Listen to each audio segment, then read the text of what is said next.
Hi friend, मैं इस Dutt inter college Walidpur के माध्यम से आप लोगों को फ्रांसीसी क्रांति 1789 में जो लड़ी गई थी, इस विषय में मैं आज आप लोगों से कुछ विशेष चर्चा करना चाहूँगा।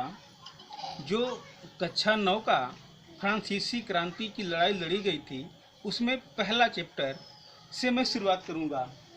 तो फ्रांसीसी क्रांति 1789 ईस्वी में शुरू हुई थी और इस क्रांति के प्रमुख कारण क्या थे, इस बिंदु पर मैं आप लोगों से बातें कर लेना चाहता हूं।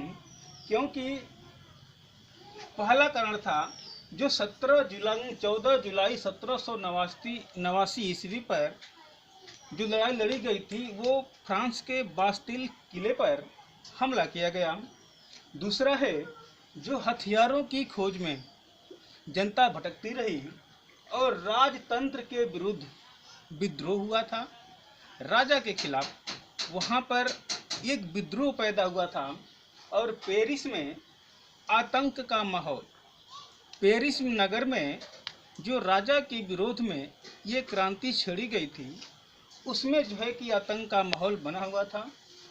राजा द्वारा सेना को शहर में भेजा गया और किसी ने ये अफवाह उड़ाया कि राजा ने जनता पर गोली चलाने का आदेश दिया, जो कि यह बिल्कुल गलत था।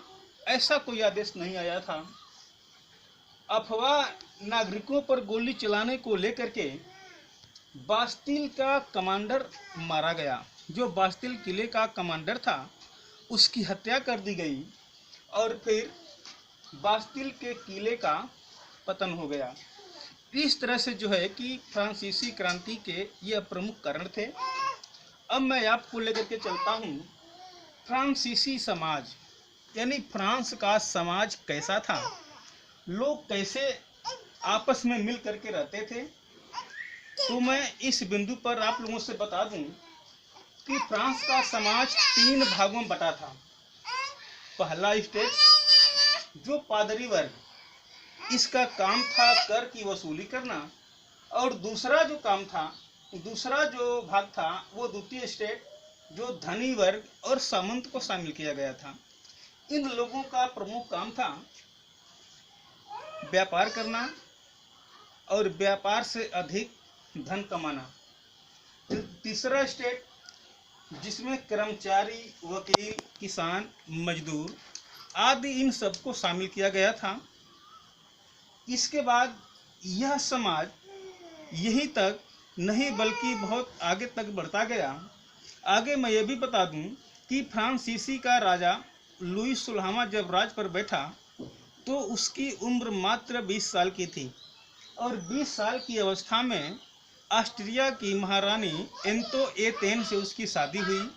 लेकिन ऑस्ट्रिया के लोगों से ये लोग घृणा करते थे, इसलिए फ्रांस में एंतोएतेन यह एक अलोकप्रिय महिला थी और इसी कारण वो लोगों को पसंद नहीं आती थी। आगे का चैप्टर मैं आप लोगों को बाद में बताऊंगा। फिलहाल इतना ही। धन्यवाद। मोर बहिया दुखा गईले।